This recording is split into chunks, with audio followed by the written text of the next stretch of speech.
শীতের আমেজ পড়তেই বাঙালির মন ঘুরু ঘুরু।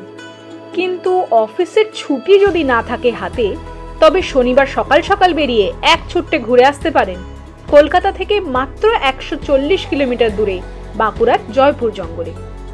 মাত্র 3.5 ঘন্টা ড্রাইভ করেই পৌঁছে যেতে পারেন শাল, পলাশ, মহুয়া আর নিম গাছে ভরা বার্ড ওয়াচারদের স্বর্গ এই জয়পুরে। আর আপনি যদি লাকি হন, তাহলে দেখা পেয়ে যেতে পারেন হাতির পাল কিংবা হরিণদেরও। আর উপরে পাওনা হিসেবে রইল মাত্র 12 কিলোমিটার দূরে মল্ল রাজাদের রাজধানী পশ্চিমবঙ্গের মন্দির নগরী বিষ্ণুপুর। ল্যাটেরাইট পাথরের তৈরি টেরাকোটার কাজ করা অসাধারণ সব মন্দির আপনাকে মুগ্ধ করবেই। তাহলে আর দেরি না করে চলে আসুন জয়পুরের জঙ্গলে আর নিরিবিলিতে কাটিয়ে দিন একটা দিন।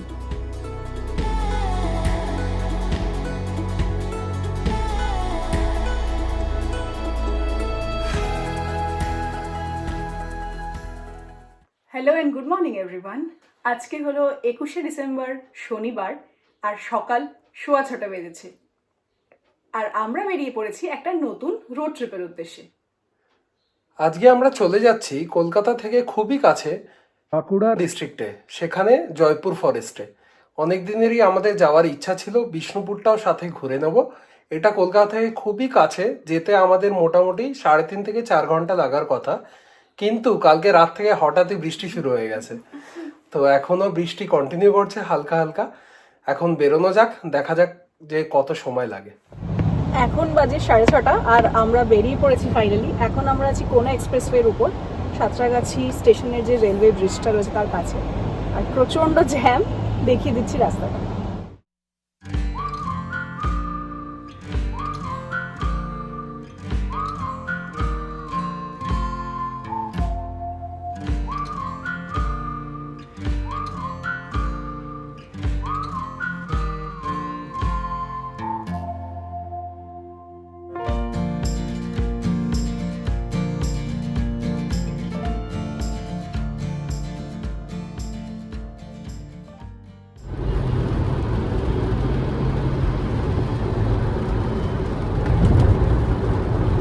সামনে থেকে যে বাঁদিকের রাস্তাটা দেখতে পাওয়া যাচ্ছে, ওটা বম্বে রোডের দিকে বেঁকে যাচ্ছে। আর আমরা এখন সোজা উঠে যাচ্ছি এই ফ্লাইওভারটাকে। আমরা চলে যাব ডানকুনির দিকে। এখন বাজছে সকাল 7:07 টু বি প্রিসাইজ। আর আমরা মোটামুটি পৌঁছে গেছি ডানকুনির কাছে। আর এই ডানকুনির কাছে এসে আবার একটু ট্রাফিকের চাপটা বেড়ে গেছে। দেখা যাক কতক্ষণ আমরা ক্রস করতে পারি ডানকুনি।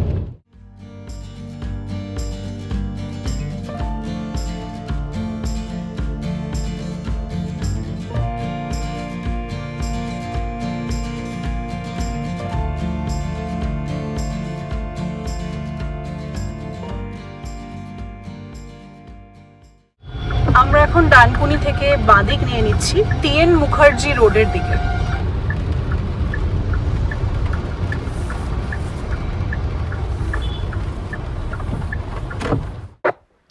চাপাডাঙ্গার দিকে ঢুকেই আমরা একটি জায়গায় দাঁড়িয়ে পড়েছিলাম চা খেতে এবং বৃষ্টিটাকে একটু এনজয় করতে।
আটটা বেজে গেছে আর আমরা এখন চলছি চাঁপাডাঙ্গা ডানকুনি রোডের উপর দিয়ে।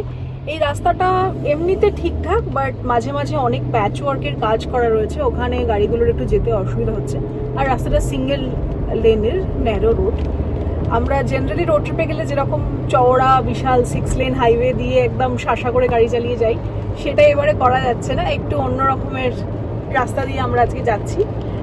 আর অ্যারাউন্ড 5 কিলোমিটার পরে আমাদেরকে লেফট টার্ন নিয়ে নিতে হবে, দেখাচ্ছি তোমাদের।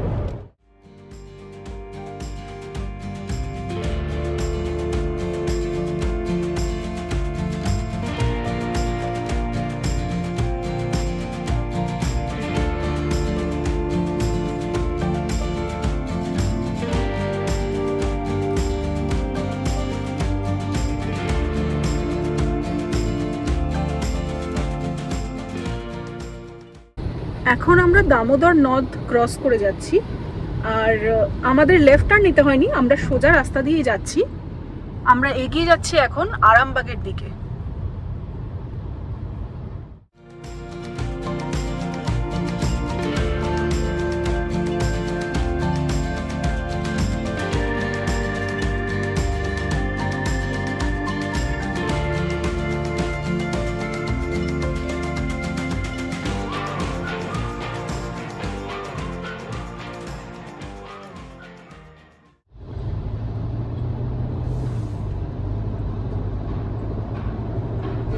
আরামবাগে ঢোকার পরেই আমরা দাঁড়িয়ে গেছি এখানে একটা মিষ্টির দোকানে, অলোকা সুইটস বলে। এখানে গরম পিঁড়ের কচুরি লেখা ছিল, আর অনেকগুলো গাড়ি দাঁড়িয়ে ছিল, লোকে খাচ্ছিল, সেটা দেখেই আমরা দাঁড়িয়ে গেলাম। মানে কি অ্যাজ কোনো আর বড় ধাবা বা রেস্টুরেন্ট যেগুলো আছে সেগুলো বন্ধ বা নেই, মানে মেজরিটি নেই আর কি। তো এখানে দাঁড়িয়ে পড়লাম, চট করে কচুরি গরম গরম খেয়ে নেবো, দিয়ে বেরিয়ে যাবো।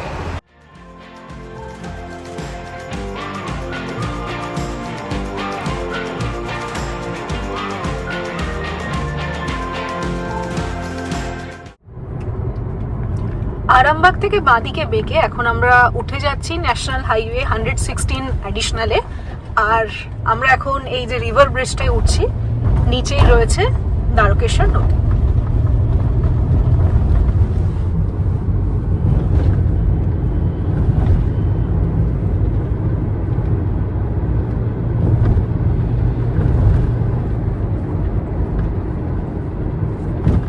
ভেবেছিলাম ক্রিসমাসের আগে লাস্ট উইকেন্ড শীতকালের সকালে একদম ঠান্ডা ঠান্ডা পরিবেশে রোদ ঝলমল আকাশ দেখতে দেখতে আমরা রোড ট্রিপে যাবো, চারিদিকে সবুজ ক্ষেতের মধ্যে দিয়ে। কমপ্লিটলি ডিফারেন্ট এক্সপিরিয়েন্স আজকে আমাদের হচ্ছে। পুরো ধোঁয়াশা ধূসর আকাশ হয়ে রয়েছে, মাঝে মাঝেই বৃষ্টি হচ্ছে, তার মধ্যে দিয়ে আমাদের যেতে হচ্ছে। দূরে মনে বোঝা যাচ্ছে যে খুব সুন্দর সবুজ ক্ষেত রয়েছে, কিন্তু এই যে ধোঁয়াশাটা ক্রিয়েট হয়ে রয়েছে তার মধ্যে দিয়ে সবকিছুই গ্রেইশ অ্যান্ড অ্যাশ কালারের লাগছে। যাই হোক, কিছু করার নেই, লাকটাই খারাপ। চলো এগিয়ে যাওয়া যাক, দেখা যাক রোদের দেখা আজকে আমরা পাই কিনা।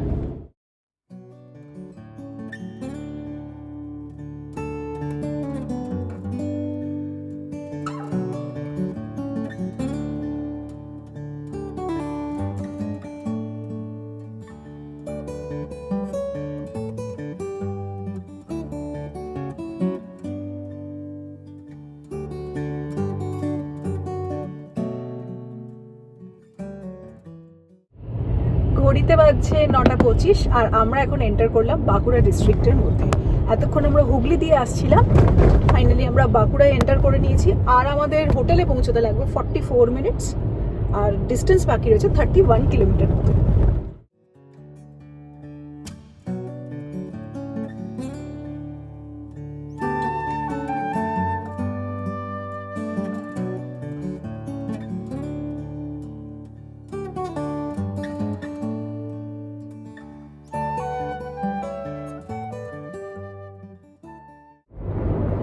এখন আমরা ফাইনালি বাঁকুড়ার যে জয়পুরের জঙ্গল সেখানে এন্টার করছি। তোমাদের সামনের রাস্তাটাও দেখিয়ে দিচ্ছি, প্রচন্ড গ্রিন, দুদিকে পুরো জঙ্গল শুরু হচ্ছে।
গুগলের কথা শুনে আবার আমরা মেন জয়পুরের রাস্তা থেকে একটা লেফট টার্ন নিয়ে ঢুকে এসেছি একেবারেই একটা মাটির রাস্তায়। এই রাস্তা দিয়ে প্রায় 5-6 কিলোমিটার গেলে বলছে ব্রিটিশ আমলের একটা এরোড্রোম আছে, দেখা যাক পৌঁছতে পারি কিনা। সামনে বাইকে যারা যাচ্ছেন তাদেরকে আমরা একটু ডিরেকশন জিজ্ঞেস করলাম, তো ওনারা বললেন যে আমরা ওই দিকেই যাব, আমাদের পিছন পিছন আসুন। রাস্তা খুবই খারাপ, আমার হাতের ক্যামেরা ডিভাইসটা দেখে নিশ্চয়ই বুঝতে পারছো। তো এনাদেরকে ফলো করে আমরা এখন এগিয়ে যাচ্ছি।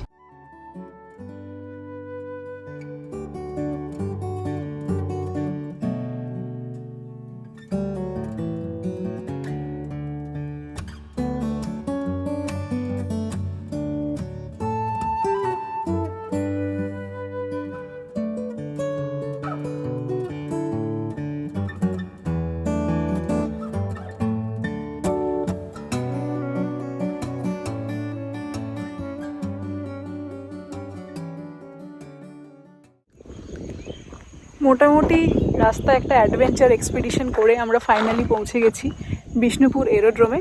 শোনা যায় দ্বিতীয় বিশ্বযুদ্ধের সময় নাকি এখানে ফাইটার জেট নামানো হতো, যেগুলো যুদ্ধের কাজে ব্যবহার করা হতো বাই আমেরিকান মিলিটারি। কিছু লোকে বলে আমেরিকান না ব্রিটিশ মিলিটারি, তো এটা নিয়ে একটু ডাউট আছে যে কোন দেশ মেনলি এই জায়গাটাকে ব্যবহার করেছিল। তবে কারেন্টলি এই জায়গাটা পুরোপুরি ইন্ডিয়ান এয়ারফোর্সের আন্ডারেই আছে। তোমাদের দেখিয়ে দিচ্ছি জায়গাটা কীরকম। জায়গাটায় অ্যাজ সাচ কিছু দেখার নেই, কিন্তু এখানের যে জার্নিটা ছিল, যে রাস্তাটা ছিল, সেটাই কিন্তু খুব সুন্দর ছিল।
বিষ্ণুপুর এয়ারোড্রোমটায় দেখে নিয়ে আর ওখানে একটু ড্রোন ফোন চালিয়ে একটু মজা করে টাইম স্পেন্ড করে আমরা এখন চলে যাচ্ছি হোটেলের দিকে।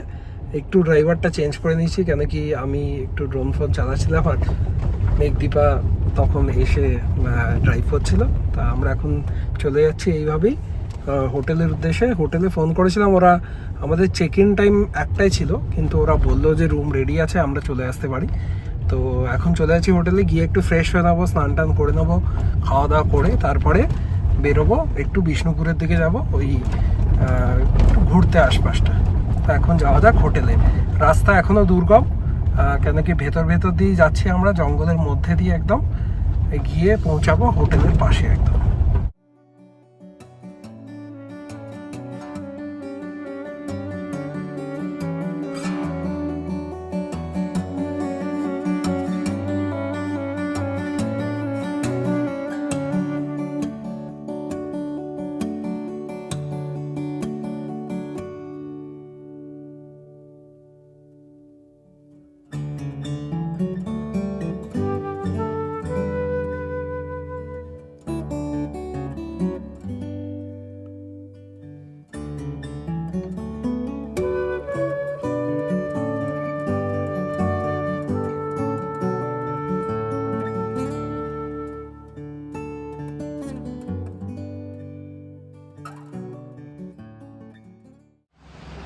এটা হলো হোটেল সোনার বাংলার 117 নম্বর রুম।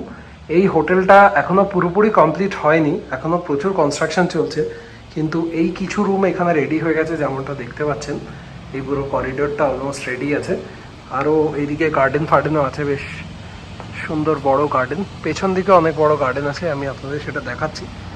আপাতত আমাদের রুমটা আপনাদেরকে চট করে দেখিয়ে দিই। রুমটা যথেষ্ট বড় সাইজের আছে। আমরা ডিলাক্স রুম বুক করেছিলাম গ্রাউন্ড ফ্লোরে, সুপার ডিলাক্স রুমগুলো ওপরে আছে, ওর প্রাইসটা ওদের 1000 টাকা মতন বেশি। তো আমরা ভাবলাম কি একদিন থাকবো, তো deluxe room is fine. Specially যখন এরা আগেই বলে দিচ্ছিল যে এদের এখনো অ্যামিনিটি সব কিছু রেডি হয়নি। তো রুম দিয়ে ঢুকে এসে এদিকে লেফট সাইডে রয়েছে লাগেজ রাখার জায়গা, যথেষ্ট বড় জায়গা রয়েছে, এখন আমাদের সুটকেসগুলো রাখা আছে। আর আরও ফার্দার লেফটে রয়েছে একটা ওয়াশরুম। ওয়াশরুমটা আমি চেক করিনি, এখন দেখে নিচ্ছি। হ্যাঁ, এমনি যথেষ্ট পরিষ্কার পরিচ্ছন্ন আছে। একটু এরা এই কেভ থিম বা উডেন থিমে বানানোর চেষ্টা করেছে মনে হচ্ছে। এদিকে শাওয়ারের যে কিউবিকেল একটা আলাদা করে দেওয়া আছে, অনেকটাই বড় জায়গা আছে ভিতরটা।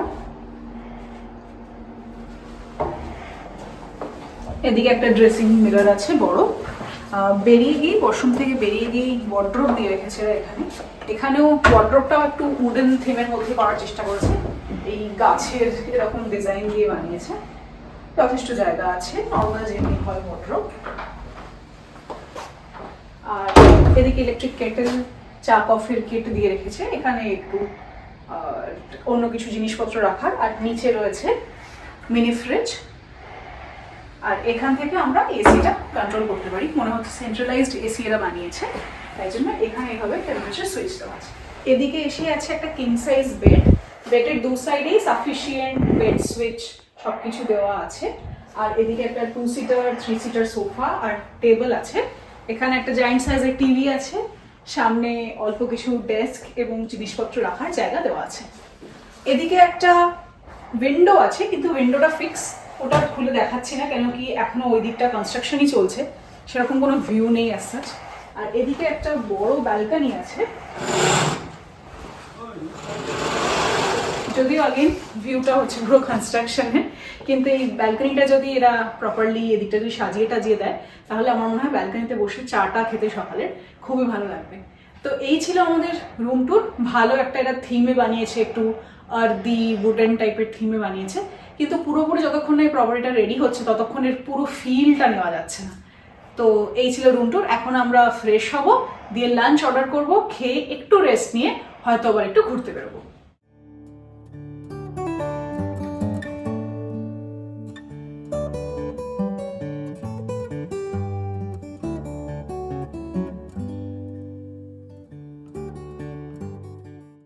আমাদের খাবার অর্ডার দিয়েছিলাম প্রায় 20 মিনিট আগে, ওরা দিয়ে গেছে এখন। কিছু অপশনস হয়তো আপনারা এখানে পাবেন না এখনো, জাস্ট বিকজ মেঘদীপা যেমনটা বললো পুরোটাই কনস্ট্রাকশন চলছে, তাই জন্য রেস্টুরেন্টটাও তেমনি। তো আমরা ফিশ ফিঙ্গার, একটা ফিশ লাবাবদার আর তন্দুরি রুটি অর্ডার দিয়ে দিয়েছিলাম। খেয়ে দেখি, আপনাদের নিশ্চয়ই জানাবো কেমন খেতে।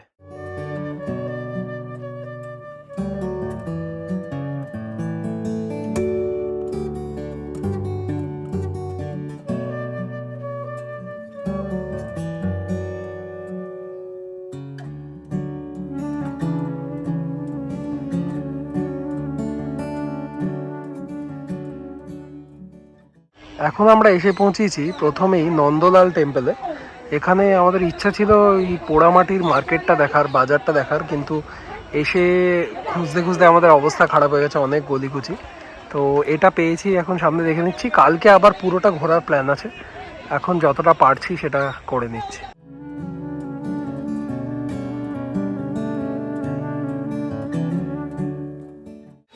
বিষ্ণুপুরের গলিতে ঘুরতে ঘুরতে আমরা ঠিকই খুঁজে পেয়ে গেছি পোড়ামাটির বাজার। এটা হচ্ছে জোর মন্দির, যেই শ্রেণী মন্দিরগুলো আছে তারই যেই লাগোয়া মাঠটা সেখানে হয়, আর ওই পাশে নন্দলাল টেম্পলটাও আছে। তো আমরা এখন এসে পৌঁছেছি, আপনাদেরকে একবার দেখিয়ে দিচ্ছি, আর আমরাও ঘুরে দেখছি। যদি কিছু ইন্টারেস্টিং কেনার থাকে তাহলে কিনবো, নাহলে এমনি ঘুরে একটু এনজয় করে চলে যাবো।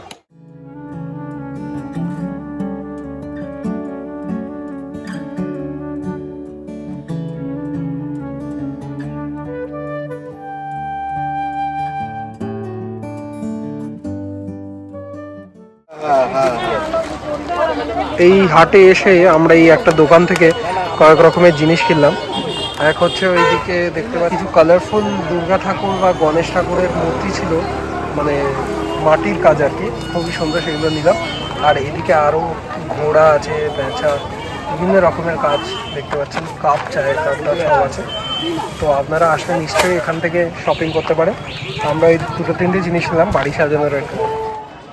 এখানে আপনারা দেখতে পাচ্ছেন ম্যাপ অফ বিষ্ণুপুর টাউন, যেখানে কি যে সেন্ট্রালি প্রোটেক্টেড মনুমেন্টসগুলো এএসআই এর আন্ডারে যেগুলো সেগুলো এখানে মার্ক করা আছে। তো আপনারা এখানে স্ক্রিনটা পজ করে দেখে নিতে পারেন। আমরা এখন এসেছি জোর মন্দির শ্রেণী যেই জায়গাটা, সেইখানে, বা বাংলায় বললে জোড়া মন্দির শ্রেণী। তো এখানে তার ডিটেলসটা ভালো করে দেওয়া আছে, আপনারা পজ করে দেখতে পারেন।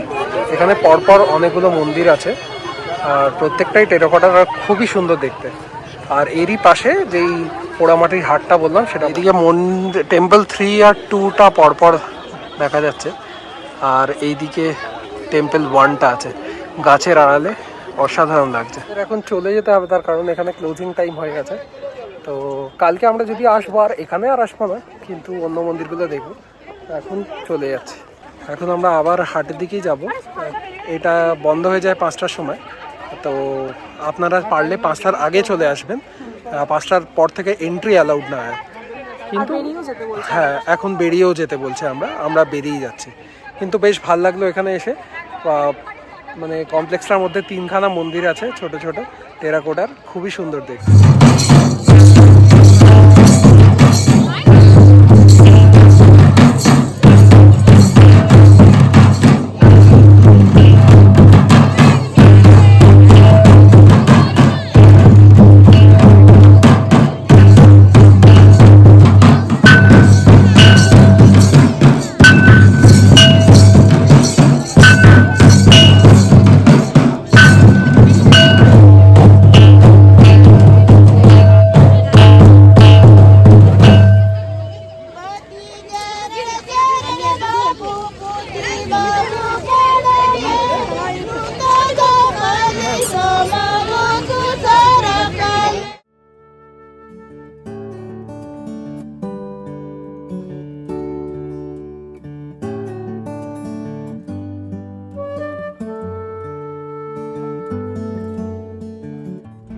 পোড়ামাটির হাট থেকে বেরিয়ে চাটা খেয়ে এখন আমরা হোটেলের দিকে ফিরছি।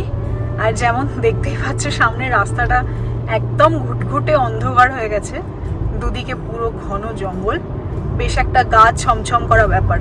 যদিও খুব বেশি বাজেনি, সন্ধ্যে 6টাই বেজেছে মাত্র, কিন্তু জঙ্গল এরিয়া যেহেতু একদমই অন্ধকার হয়ে গেছে।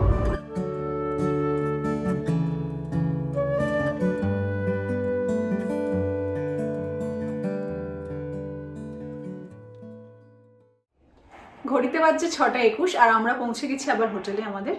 তো তোমাদেরকে ছোট করে এই হোটেলের একটু রিভিউটা দিয়ে দিচ্ছি, অনেস্ট রিভিউ একদম। তো ঘরটার যে ছবি দেওয়া ছিল সেটা দেখে আমাদের খুব পছন্দ হয়েছিল এবং ভেবেছিলাম নতুন প্রপার্টি যেহেতু নিশ্চয়ই পরিষ্কার পরিচ্ছন্ন হবে, একটু মডার্ন কনসেপ্টের হবে, সেই জন্য আমরা এটা বুক করেছিলাম। ওরা বলেছিল যদিও যে এখন সব অ্যামেনিটিস চালু হয়নি, লাইক সুইমিং পুল বা চিলড্রেন্স প্লে এরিয়া। আমরা ভেবেছিলাম 1 নম্বর আমাদের সাথে কোনো চিলড্রেন নেই, সুতরাং প্লে এরিয়ার দরকার নেই। আর সুইমিং পুলের শীতকালের এই 21 তারিখে ডিসেম্বরের নিশ্চয়ই আমরা কেউ ইউজ করবো না। বলছিলাম ঠিক আছে, একটু জঙ্গলের মধ্যে থাকা হবে, মেবি জঙ্গলের এই যে র ফর্মটা সেটা আমরা একটু এক্সপিরিয়েন্স করতে পারবো, তো সেইভাবে এসেছিলাম। কিন্তু এখানে এসে দেখলাম যে এটা একদম কমপ্লিটলি একটা কনস্ট্রাকশন সাইট বলতে পারো। চারিদিকে ধুলো উড়ছে, বালি জড়ো করা আছে, প্রচুর লোকজন কাজ করছে এখন কনস্ট্রাকশনে। তো সেদিক দিয়ে যেহেতু এত লোকজন কাজ করছে, একটা সেফটি কনসার্ন অবশ্যই থেকে যায়। প্লাস এখানে যে স্টাফ হায়ার করা রয়েছে তারা কমপ্লিটলি ক্লুলেস। যে ম্যানেজাররা রয়েছে তারা একে ওকে ব্লেম করছে, যে সিকিউরিটি পার্সোনালরা রয়েছে তারা একদমই ইনএক্সপিরিয়েন্স, তারা কোথায় গাড়ি পার্ক করতে হবে কী করতে হবে জানে না। সেই সব নিয়ে আমাদের সামনে একটা গাড়ি দাঁড় করিয়ে দিয়ে কেউ চলে গিয়েছিল। ওরা দে আর নট ইভেন শিওর কি গাড়িটা কার, ওদের প্রপার্টির মধ্যে রাখা আছে। আর আমরা যখন গিয়ে বললাম যে গাড়িটা একটু সরানোর ব্যবস্থা করে দিন, তখন আমাদের সাথে তর্ক করতে লেগে গেছে যে আমি লাঞ্চ করছিলাম তখন গাড়ি এসে কেউ রেখে দিয়ে গেছে, আমি জানি না, আমি রেসপন্সিবল নই, এরকম। তো খুব একটা এক্সপিরিয়েন্স ভালো না। আর খাবারের ব্যাপারেও যদি বলি, খাবারটা যথেষ্টই কিন্তু এক্সপেন্সিভ এখানে, সেই তুলনায় কোয়ালিটি কিন্তু খুব একটা ভালো না। আমরা দুপুরবেলা যে লাঞ্চটা অর্ডার দিয়েছিলাম, একমাত্র ফিশ ফিঙ্গারটাই ঠিকঠাক ছিল খেতে, যে তন্দুরি রুটিগুলো সেগুলোতে বাটারও দেওয়া ছিল না। আর যে ফিশের একটা আইটেম অর্ডার দিয়েছিলাম, ওটা তো ফিশটা সিদ্ধ করে একটা মশলার মধ্যে মাখিয়ে দিয়ে দিয়েছিল। তো অন আ হোল আমি বলবো অবশ্যই তোমরা কিছুদিন পরে আরেকটু ভালো করে চালু হয়ে গেলে এখানে এসো, তার আগে মেবি এটাকে তোমরা স্কিপ করতে পারো। আজকের ভিডিওটা এইটুকুই থাকলো, কালকে আমরা আবার ফিরে আসবো বিষ্ণুপুরের আরও সাইট সিইংয়ের গল্প নিয়ে। বাই।